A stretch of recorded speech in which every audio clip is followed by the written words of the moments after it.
avec vous pour partager la parole aussi. Et pour commencer, je vais vous proposer d'ouvrir le livre, c'est-à-dire les Confessions de Rousseau, au livre premier. Ah, vous l'avez pas? Ah, c'est juste moi, d'accord. Eh ben, je vais vous lire les premiers paragraphes du livre premier des Confessions de Rousseau.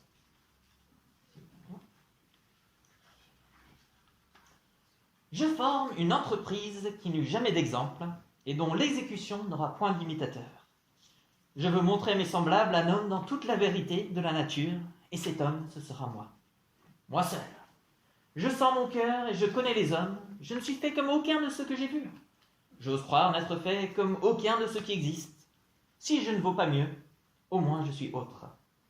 Si la nature a bien ou mal fait de briser le moule dans lequel elle m'a jeté, c'est ce dont on peut juger qu'après m'avoir lu. Que la trompette du jugement dernier sonne quand elle voudra, je viendrai, ce livre à la main, me présenter devant le souverain juge. Je dirai hautement, voilà ce que j'ai fait, ce que j'ai pensé, ce que je fus. J'ai dit le bien et le mal avec la même franchise. Je n'ai rien dit de mauvais, rien ajouté de bon. Et s'il m'est arrivé d'employer quelques ornements indifférents, ce n'a jamais été que pour remplir un vide occasionné par mon défaut de mémoire. J'ai pu supposer vrai ce que je savais avoir pu l'être, jamais ce que je savais être faux. Je me suis montré tel que je fus, méprisable et vil quand je l'ai été, bon, généreux, sublime quand je l'ai été. J'ai dévoilé mon intérieur tel que tu l'as vu toi-même, être éternel. Rassemble autour de moi l'innombrable foule de mes semblables, qu'ils écoutent mes confessions, qu'ils gémissent de mes indignités, qu'ils rougissent de mes misères, que chacun d'eux découvre à son tour son cœur au pied de ton trône avec la même sincérité, et puis qu'un seul te dise, s'il ose, je fus meilleur que cet homme-là. Alors, nous avons ici une vision du trône, de Rousseau qui s'imagine comment va être sa rencontre avec Dieu au jugement dernier. Et voilà, quand vous lisez ça, je pense que comme moi, vous êtes frappé de l'orgueil qu'il montre. Il prévoyait de fanfaronner devant le grand juge au jugement dernier, en s'appuyant sur son livre, comme preuve que Dieu devait le laisser passer au ciel. Donc, voilà, on a cette vue de Rousseau, mais nous, comment visualisons-nous notre rencontre avec le grand juge devant son trône? Comment imaginons-nous la scène? Et je vous propose ce matin de nous intéresser à une des rencontres qu'on voit dans la Bible de quelqu'un avec Dieu. Une rencontre qui va nous éclairer sur notre place vis-à-vis de Dieu. Et donc nous allons lire ensemble Apocalypse 1, les versets 9 à 20, et où il s'agit de la rencontre de Jean, donc qui est un des disciples de Jésus, bien des années après, donc quand il est déjà vieux, alors qu'il est sur l'île de Patmos, persécuté pour sa foi. Et nous allons donc lire sa rencontre avec Jésus glorifié. Et nous verrons en effet que Jean n'a pas la même attitude que Rousseau prévoyait d'avoir quand il rencontre Dieu. Alors, pour la lecture, je vous dirai un moment de fermer les yeux pour écouter les descriptions de Jean, puisqu'il va falloir utiliser notre imagination pour essayer de visualiser ce que nous partage Jean, même si notre imagination ne suffira pas. Mais donc, commençons. Apocalypse 1, versets 9 à 20. Moi, Jean, votre frère et votre compagnon dans la persécution, le royaume et la persévérance en Jésus-Christ, j'étais dans l'île appelée Patmos, à cause de la parole de Dieu et du témoignage de Jésus-Christ. Je fus saisi par l'Esprit le jour du Seigneur, et j'entendis derrière moi une voix forte comme le son d'une trompette. Elle disait, « Ce que tu vois, écris-le dans un livre, et envoie-le aux 7 églises, à Éphèse, à Smyrne, à Pergame, à Thyatire, à Sardes, à Philadelphie et à Laodicée. » Et donc là, si vous n'avez pas encore fermé les yeux, je vous propose de les fermer. Je me retournai pour savoir quelle était la voix qui me parlait. M'étant donc retourné, je vis 7 chandeliers d'or, et au milieu des 7 chandeliers, quelqu'un qui ressemblait à un fils de l'homme. Il était habillé d'une longue robe, et portait une écharpe en or sur la poitrine. Sa tête et ses cheveux étaient blancs, comme de la laine blanche, comme de la neige. Ses yeux étaient comme une flamme de feu. Ses pieds étaient semblables à du bronze ardent, comme s'ils avaient été embrasés dans une fournaise. Et sa voix ressemblait au bruit de grandes eaux. Il tenait dans sa main droite 7 étoiles. De sa bouche sortait une épée aiguë à 2 tranchants. Et son visage était comme le soleil, lorsqu'il brille dans toute sa force. Quand je le vis, je tombais à ses pieds comme mort. Il posa alors sa main droite sur moi en disant « N'aie pas peur, je suis le premier et le dernier, le vivant. J'étais mort, et voici je suis vivant au siècle des siècles. Je détiens les clés de la mort et du séjour des morts. Écris donc ce que tu as vu, ce qui est et ce qui doit arriver ensuite. Quant au mystère des 7 étoiles que tu as vu dans ma main droite et des 7 chandeliers d'or, le voici. Les 7 étoiles sont les anges des 7 églises et les 7 chandeliers sont les 7 églises. » Vous pouvez rouvrir les yeux. Quelle vision glorieuse de Jésus dans sa gloire et quelle attitude humble de la part de Jean. Je vous invite donc d'abord à redécouvrir dans ce passage qui est Jésus, avant de voir quelle est sa relation avec Jean et quelle est sa relation avec nous. Alors premièrement, qui est Jésus ? Nous avons dans ce texte 2 témoins de qui est Jésus. Nous avons d'abord Jean, le témoignage de Jean, et le témoignage de Jésus lui-même. Donc intéressons-nous d'abord à ce que voit Jean, avant de regarder ce que Jésus dit de lui-même. Quand Jean se retourne, appelé par une voix derrière lui, il voit quelqu'un d'indescriptible. Il va faire de son mieux, mais vous avez bien vu, la description, ça reste vague. Quasiment tous les éléments de description sont soit de la ressemblance ou des comparaisons. Et on comprend bien que Jean n'a même pas les mots pour décrire ce qu'il voyait. Et voilà, ça peut nous rappeler 2 passages dans la Bible que nous allons lire. Donc d'abord un passage dans Daniel 7 et puis un passage dans Marc 9. Donc Daniel 7, je vais lire le verset 9 et les versets 13 et 14. Et donc c'est Daniel qui parle. « Pendant que je regardais, on a placé des trônes et l'ancien des jours s'est assis. Son vêtement était aussi blanc que la neige et les cheveux de sa tête pareils à de la laine pure. Son trône était de flammes et ses roues étaient un feu dévorant. » Ensuite, au verset 13, « Pendant que je regardais dans mes visions nocturnes, quelqu'un qui ressemblait à un fils de l'homme est venu avec les nuées du ciel. Il s'est avancé vers l'ancien des jours et on l'a fait approcher de lui. On lui a donné la domination, la gloire et le règne. Et tous les peuples, les nations et les hommes de toutes langues l'ont servi. Sa domination est une domination éternelle qui ne cessera pas. Et son royaume ne sera jamais détruit. » Et nous allons donc continuer dans Marc 9, et je vais lire les versets 2 et 3. Donc c'est le récit de la transfiguration. 6 jours après, Jésus prit avec lui Pierre, Jacques et Jean. Et il les conduisit seuls à l'écart sur une haute montagne. Il fut transfiguré devant eux. Ses vêtements devinrent resplendissants et d'une telle blancheur que personne sur la terre ne peut blanchir ainsi. Donc là, nous avons d'autres récits qui nous parlent. On a Daniel, et puis aussi, ensuite, c'est plusieurs disciples qui voient la gloire de Dieu, la gloire de Jésus. Et que pouvons-nous comprendre avec ces récits ? Alors, nous n'allons pas trop analyser en profondeur les symboles qui, voilà, pour certains, peuvent avoir des interprétations un peu diverses, mais je veux plutôt qu'on s'intéresse au ressenti global. D'abord, on a Jésus qui apparaît au milieu de 7 chandeliers, avec 7 étoiles dans la main. Bon, là on peut parler de l'explication, puisque c'est Jésus qui la donne. Christ se tient parmi les 7 églises, et tient leurs 7 anges dans la main. Alors, il y a en effet plusieurs choses que peuvent représenter les anges, mais l'idée claire qu'on peut en retenir, Jésus est parmi les églises. Jésus est parmi l'église que nous formons, et c'est lui qui les tient dans sa main. Ensuite, Jésus ressemble à un fils de l'homme. Bien que glorifié, il garde sa nature humaine. Il n'est pas méconnaissable, il est reconnaissable. Mais il reste le Jésus qui a vécu sur la terre, qui est mort et qui est ressuscité. Mais il y ressemble seulement parce qu'il est aussi glorifié. Et cette glorification se traduit dans les autres détails qu'on a vus. Ses cheveux et sa tête qui sont blanches comme la laine et la neige. Donc c'est les attributs que Daniel rapportait pour Dieu le Père, qu'on a lu dans Daniel 7. Et c'est aussi la blancheur qu'on a vue pendant la transfiguration. On a un blanc éclatant, parfaitement propre, sans une seule tache. Ses yeux sont comme une flamme de feu, ses pieds comme du bronze ardent, Son visage brille comme le soleil à son plus fort. Et donc, aujourd'hui, on ne voit pas trop le soleil, pour comparaison. Et même s'il y avait le soleil, je ne vous demanderai pas de regarder en face, parce que ça me ferait mal. Mais on imagine bien que Jean tombe comme mort parce qu'il est face à une gloire resplendissante. La voix de Jésus est forte comme une trompette, comme le bruit de grandes eaux.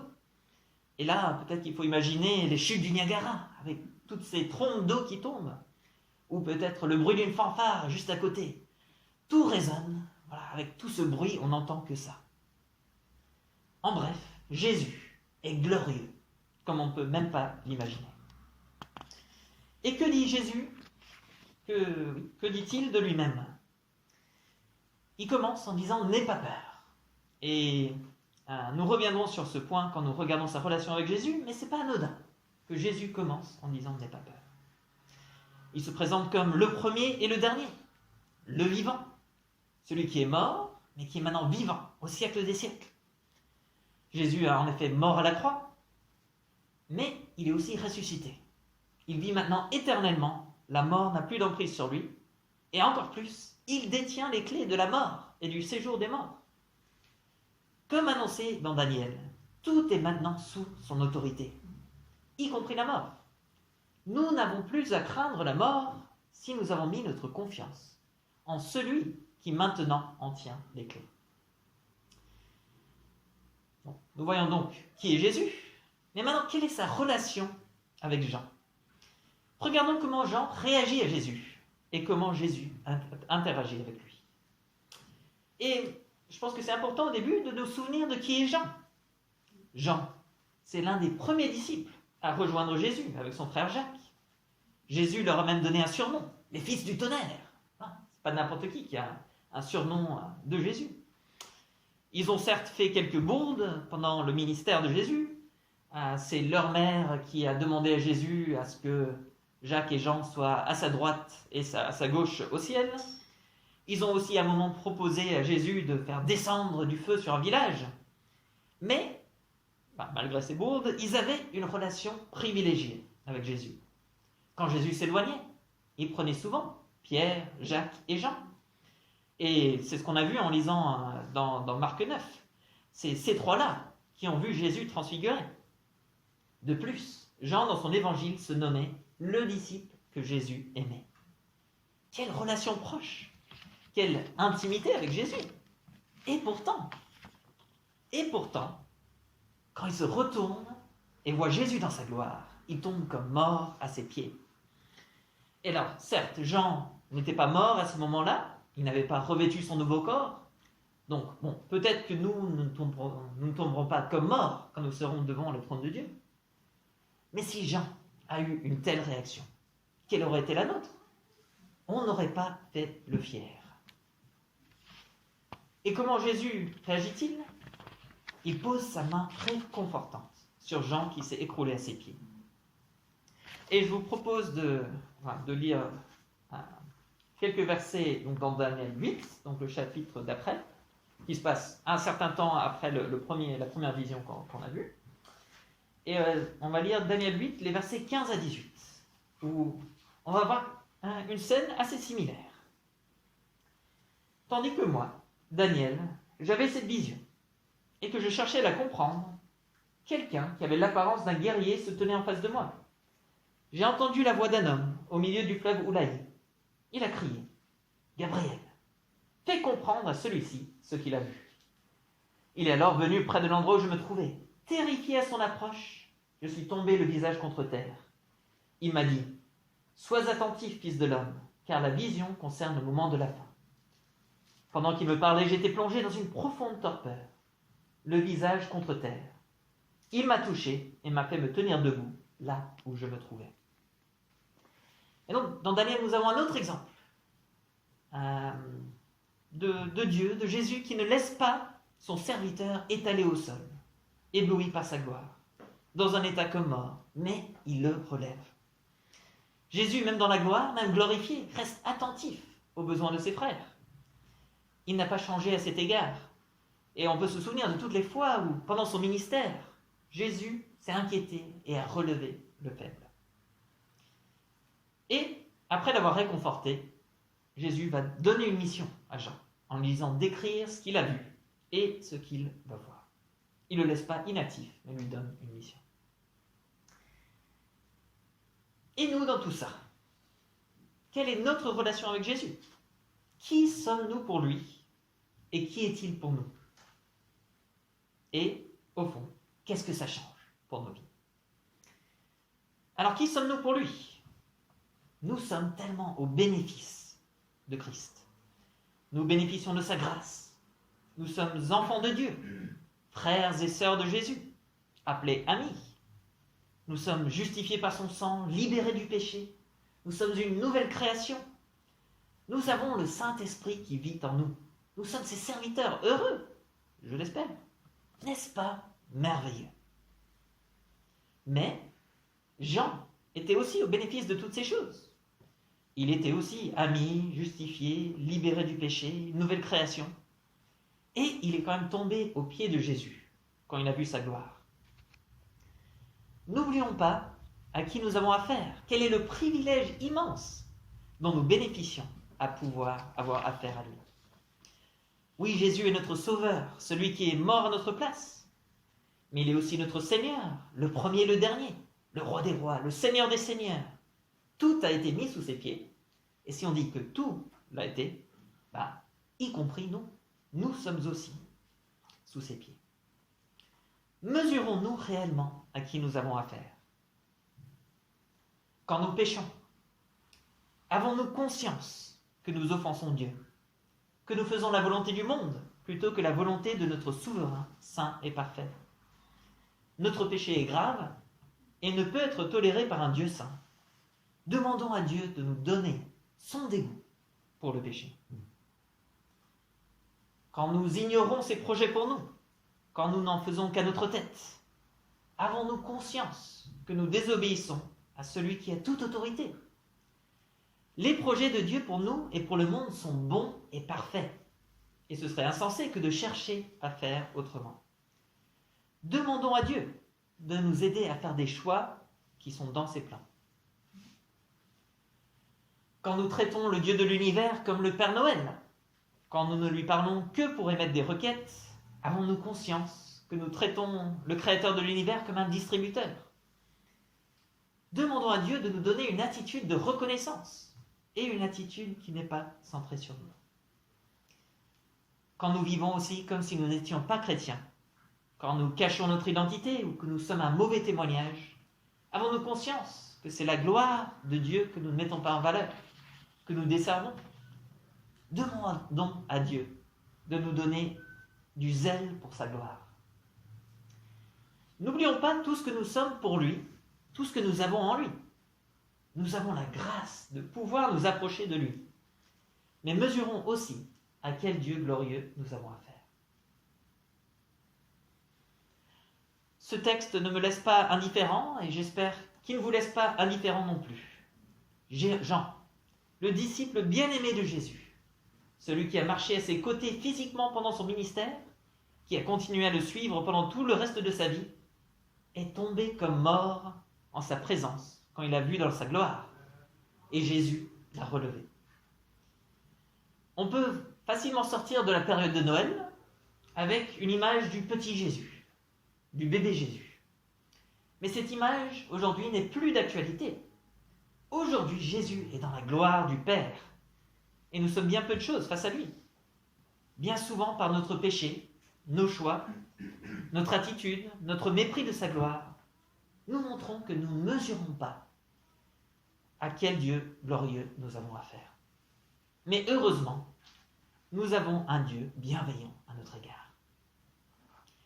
Nous nous retrouverons devant le trône de Dieu un jour.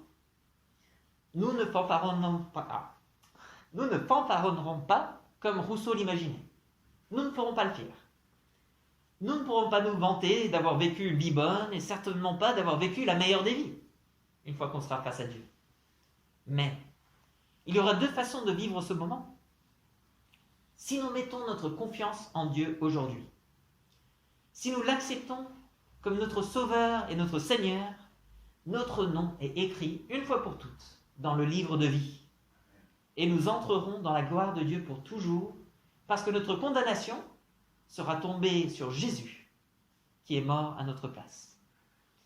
Mais si nous ne mettons pas notre confiance en Jésus, nous nous retrouverons face au juge parfait et saint, et nous serons jetés hors de la gloire de Dieu pour toujours, parce que notre condamnation sera portée par nous-mêmes. Faisons donc aujourd'hui le choix de nous soumettre à celui qui tient les clés de la vie et qui nous invite à partager sa gloire. Et pour terminer, peut-être, est-ce que Sam, tu voudrais prier pour clôturer le message?